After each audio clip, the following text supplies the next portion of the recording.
It's a hate crime that sparked a civil rights movement, how the family of Emmett Till is calling for justice today, and the missing piece in quality care, what experts are saying about child mental health in America. Also, creating a hit series. I got one-on-one with Prime Video's Harlem creator, Tracy Oliver.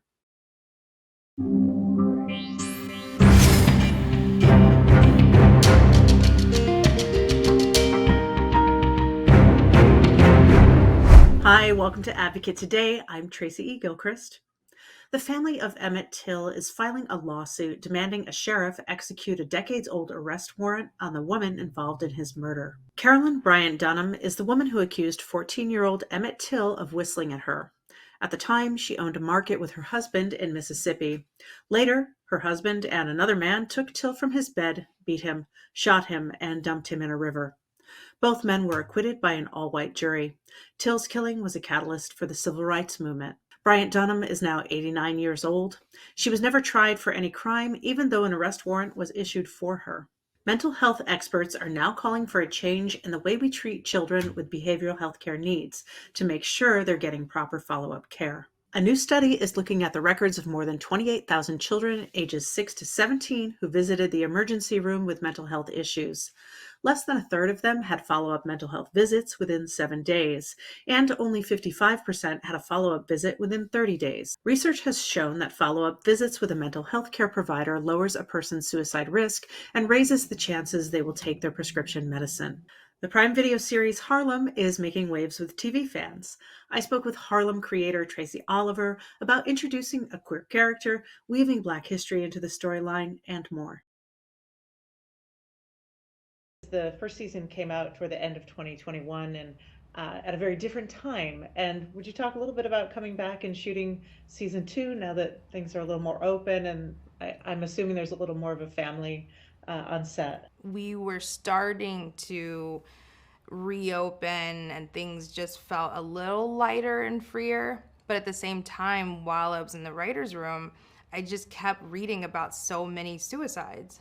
And so many people were just not okay during that time period. And people are still not okay, but it was like a very heightened period. And I think, weirdly, even though things were starting to open back up, people hadn't made that adjustment and life was still hard for a lot of people. So in the writer's room, we didn't feel like it would be authentic if we just did a completely light season and didn't acknowledge some of the mental health stuff that we ourselves were dealing with and just people in the world. So we kind of tried to straddle both lines. Yeah, I think you do a really great job in general of, taking on serious matters, but also, depicting humor and Mm-hmm. joy. Uh, and one of the stories that, I'm with the Advocate, which is LGBTQ media, Mm-hmm. and I'm really impressed by Quinn's story Mm-hmm. this season, her journey. And it's still a rare depiction of a Black bisexual woman. We don't get to see that very often on screen. And would you talk about creating Quinn's story and this real journey of it? It's not linear, and Yeah, it isn't linear. right. For me, I knew Quinn was going to eventually evolve into being bisexual when I was even pitching the show. And that was coming just from like a lot of my real life friendships where women that I had known all my life that identified as straight found themselves falling in love with a woman and being terrified of that or just not knowing what that meant because prior, all the other years they were straight and they identified so heavily with that. And what does that mean to talk to your friends about it and to talk to your family about it and to even change how you identify? Because I had friends that were like, I like a woman, but I'm still straight. That didn't, want to like have that label or to fully embrace what that meant because they weren't comfortable with it.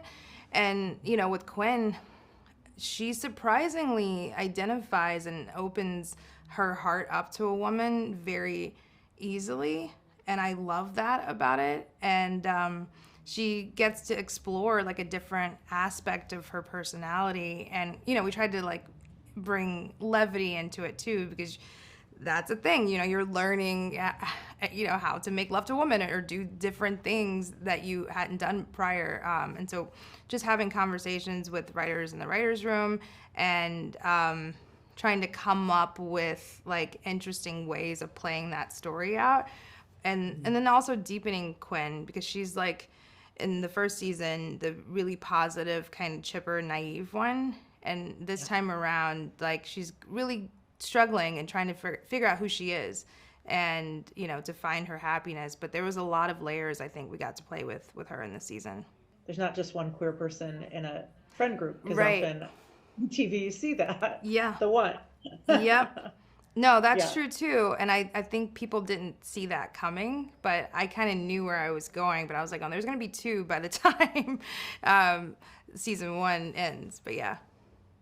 I clocked it right away when I'm forgetting the character's name, when she met the first time she met gosh, the politician.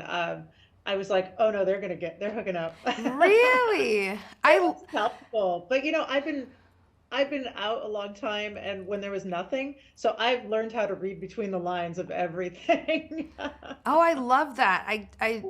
There was a couple of people I saw on Twitter that were, because they were, live tweeting, and they were like, "Is it me, or am I picking up on something?" And I was like, "Wow, that's really good," because it was Yeah. subtle, but that warms my heart that you could see that. Oh, I got it. Yeah, right away. One of the things I want to touch on too is Camille, through her work, is able to touch on a little bit of Black history. And I don't have to tell anyone that it's under attack right now by Hmm. conservatives. And so here she's able to tell these stories in this very authentic, natural way, in a show that's funny and heartfelt. Um, and would you talk a little bit about that piece of the series? Yeah, so I actually have a few friends that are in academia, and I feel like they're like very underrepresented on screen as far as just representation. I don't really see that many black professors, but and PhDs. So it was coming from that place of wanting to show a different type of career that a black woman can be in, but also it was a way for me to be able to insert some of these cool anthropological like studies and ideas into modern dating, because I think it's really compelling stuff, but you have to figure out a way to do it that doesn't feel like a history lesson or that we're boring people with an education. So I was like, if we can find a way to have her lectures like historically inform what's happening in the present with music and imagery and her voiceover, then maybe people will learn something, but it won't feel so heavy-handed. But yeah, that was an intentional thing that was trying to like bring some bigger themes to it. Thank you to Tracy for speaking with me. She's so talented, and I love her work, including the film Girls Trip. You can stream episodes of Harlem now on Prime Video, and you can open the Advocate channel anywhere you stream for more of my full interviews.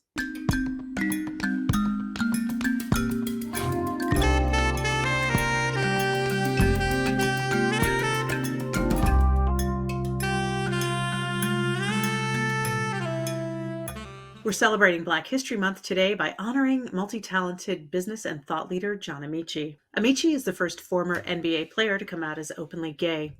He spent 5 years in the NBA playing for the Cleveland Cavs, the Orlando Magic, and Utah Jazz. In February of 2007, he became the first former NBA player to identify as gay. Now he is a best-selling author, speaker, professor, and expert in organizational psychology. Thank you for joining me on this Advocate today. You can open the Advocate channel wherever you stream for more Black History Month spotlights. You can also find content and coverage that advocates for all online at advocatechannel.com. I'm Tracy E. Gilchrist. I'll see you next time.